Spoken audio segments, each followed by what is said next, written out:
God who stretched the spangled heavens infinite in time and place, flung the suns in burning radiance through the silent fields of space. We, your children, in your likeness, share inventive powers with you. Great Creator, still creating, show us what we yet may do. We have conquered worlds undreamed of since the childhood of our race, known the ecstasy of winging through uncharted realms of space. Probe the secrets of the atom, yielding unimagined power, facing us with life's destruction or our most triumphant hour.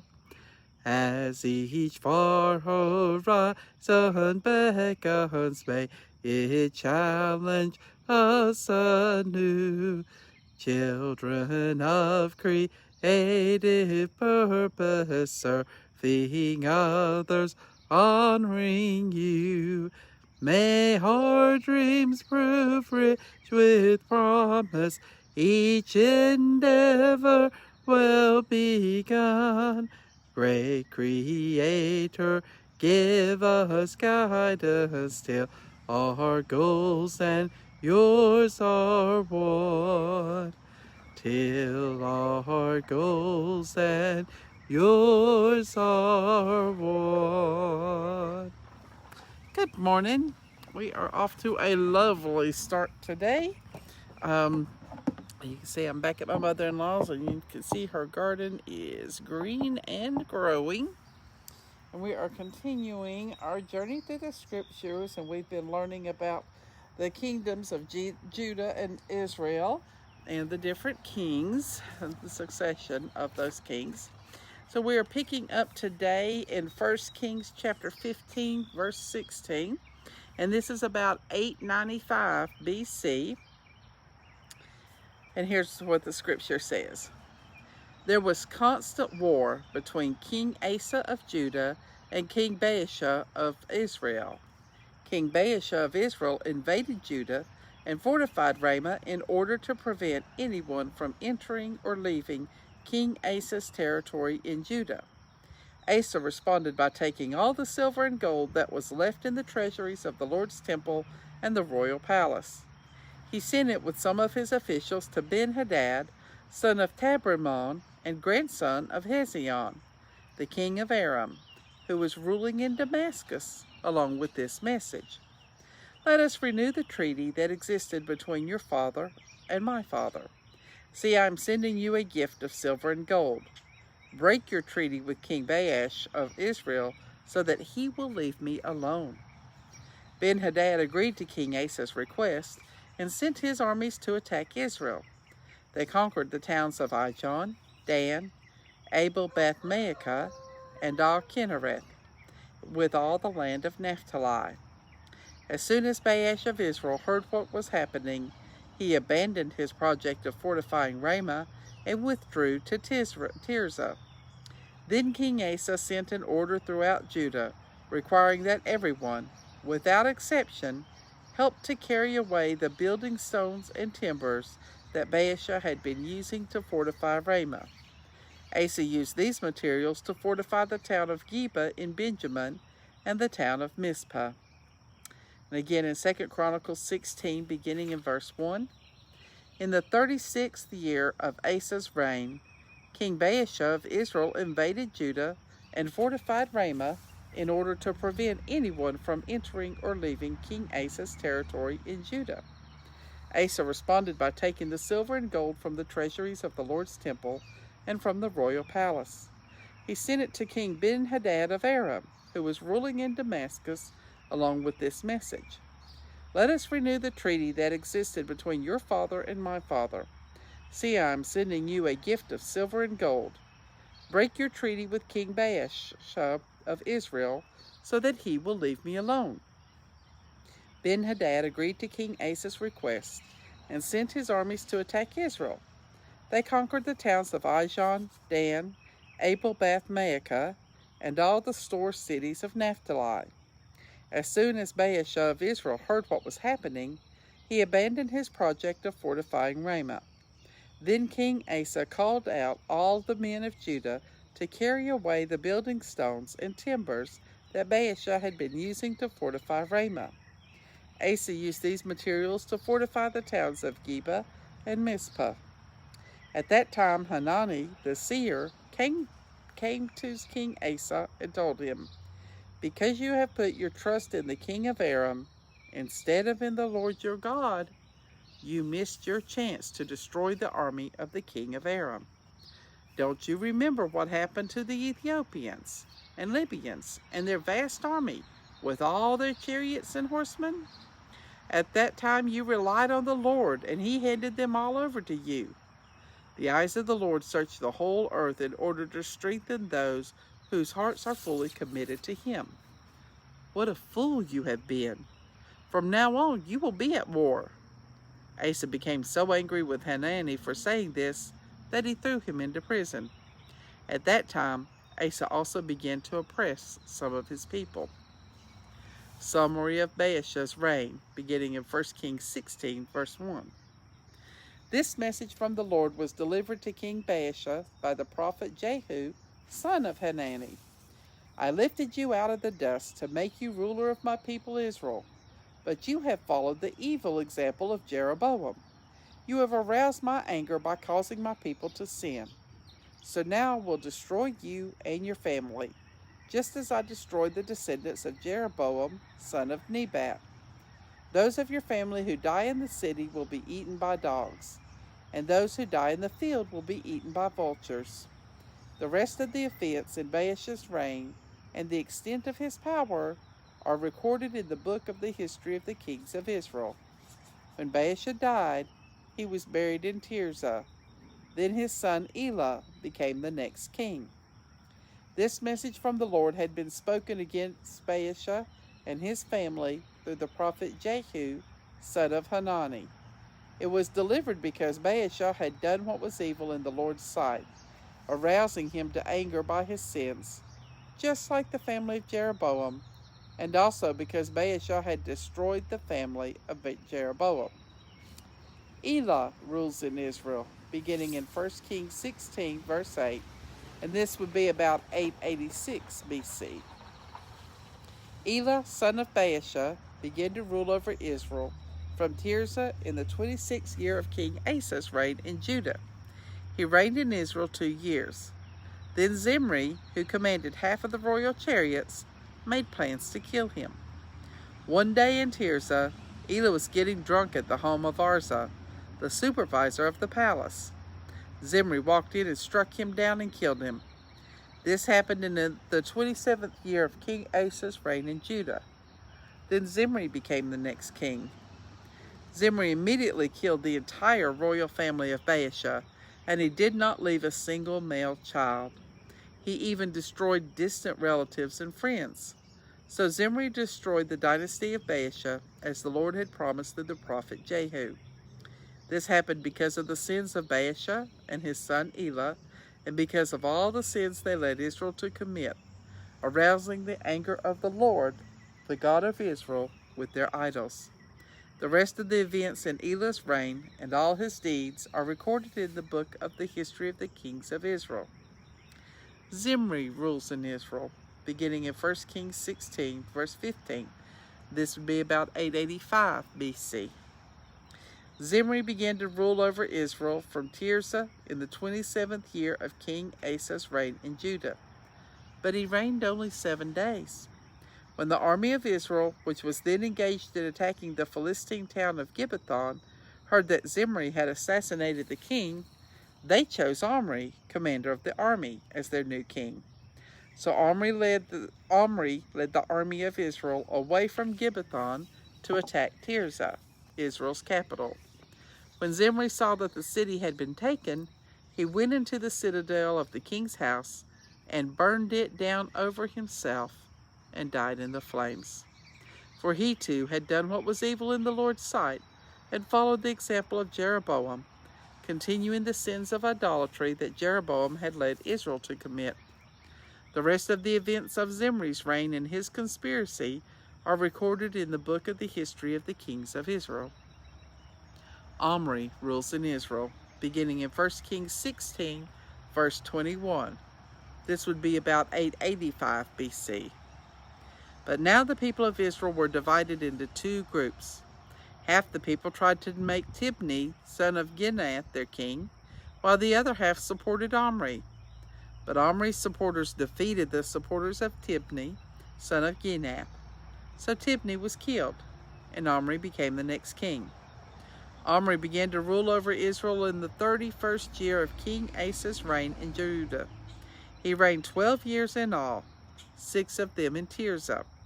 Then Omri bought the hill now known as Samaria from its owner, Shemer, for 150 pounds of silver. He built a city on it and called the city Samaria, in honor of Shemer. But Omri did what was evil in the Lord's sight, even more than any of the kings before him. He followed the example of Jeroboam, continuing the sins of idolatry that Jeroboam had led Israel to commit. Thus he aroused the anger of the Lord, the God of Israel. The rest of the events in Omri's reign, the extent of his power, and all his deeds are recorded in the book of the history of the kings of Israel. When Omri died, he was buried in Samaria. Then his son Ahab became the next king. Ahab rules in Israel, beginning in 1 Kings 16, verse 29. This would be about 874 BC. Ahab, son of Omri, began to rule over Israel in the 38th year of King Asa's reign in Judah. He reigned in Samaria 22 years. But Ahab did what was evil in the Lord's sight, even more than any of the kings before him. And as though it were not enough to live like Jeroboam, he married Jezebel, the daughter of King Ethbaal of the Sidonians, and he began to worship Baal. First he built a temple and an altar for Baal in Samaria. Then he set up an Asherah pole. He did more to arouse the anger of the Lord, the God of Israel, than any of the other kings of Israel before him. It was during his reign that Hiel, a man from Bethel, rebuilt Jericho. When he laid the foundations, his oldest son, Abiram, died. And when he finally completed it by setting up the gates, his youngest son, Segub, died.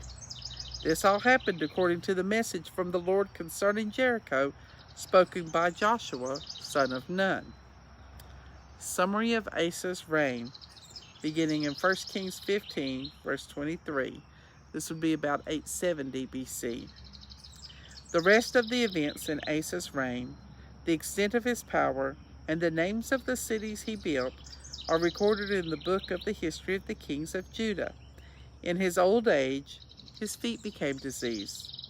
When Asa died, he was buried with his ancestors in the city of David. Then his son Jehoshaphat became the next king. And again in 2 Chronicles chapter 16, beginning verse 11. The rest of the events of Asa's reign, from beginning to end, are recorded in the book of the kings of Judah and Israel. In the 39th year of his reign, Asa developed a serious foot disease. Even when the disease became life-threatening, he did not seek the Lord's help, but sought help only from his physicians. So he died in the 41st year of his reign. He was buried in the tomb he had carved out for himself in the city of David. He was laid on a bed perfumed with sweet spices and ointments. And at his funeral the people built a huge fire in his honor. Jehoshaphat rules in Judah, beginning in 2 Chronicles 17, verse 1. This again would be about 870 BC. Then Jehoshaphat, Asa's son, became the next king. He strengthened Judah to stand against any attack from Israel. He stationed troops in all the fortified cities of Judah. and he assigned additional garrisons to the land of Judah and to the towns of Ephraim that his father Asa had conquered. The Lord was with Jehoshaphat because he followed the example of his father's early years and did not worship the images of Baal.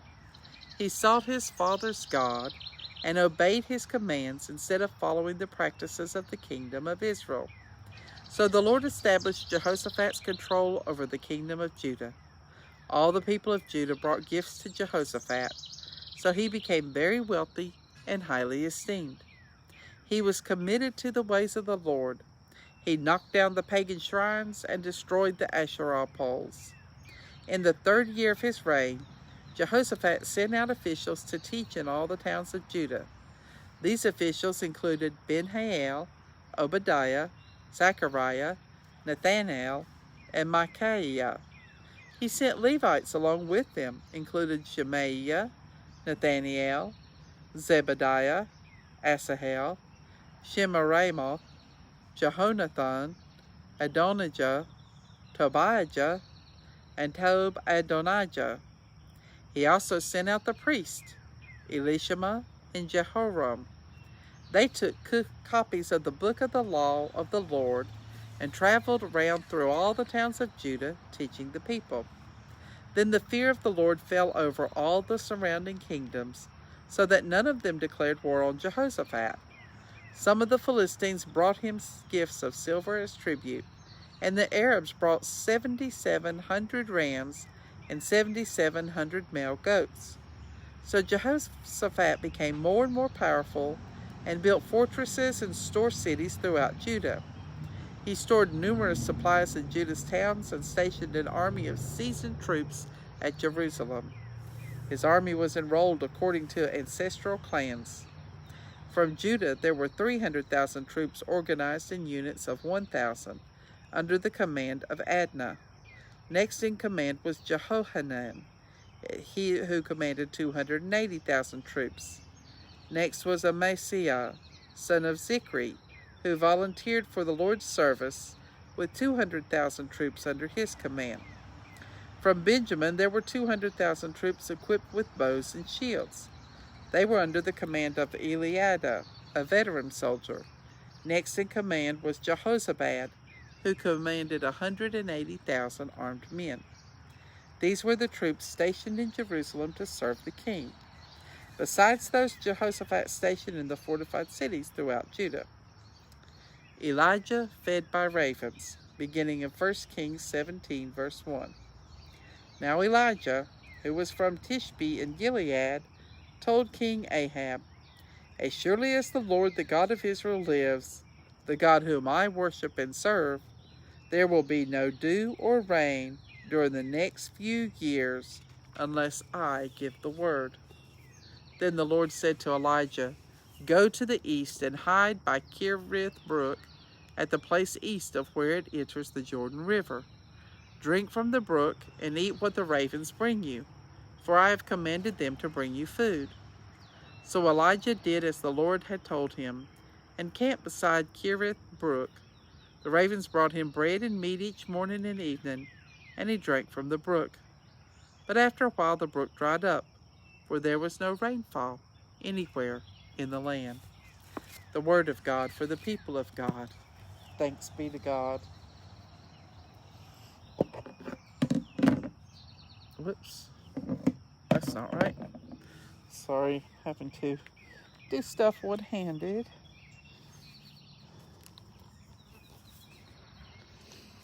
Okay, so we're starting to get into the story of the very famous prophet Elijah. So we're going to end today's devotional singing "A Charge to Keep I Have."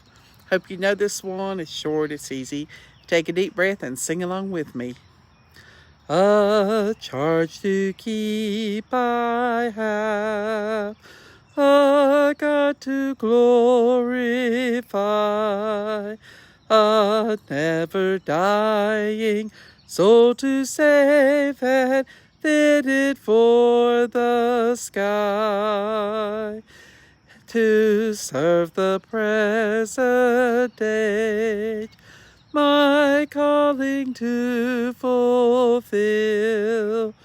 Oh, may it all my powers engage to do my Master's will. Help me to watch and pray, and on thyself rely. Assured if I my trust betray, I shall forever die. Good morning, Rhonda. Good morning, Pam. Good morning, Jim and Peggy. Good morning, Patty. Good morning, Shirley. Hope everybody has a wonderful day, and I'll see y'all back tomorrow morning at 8.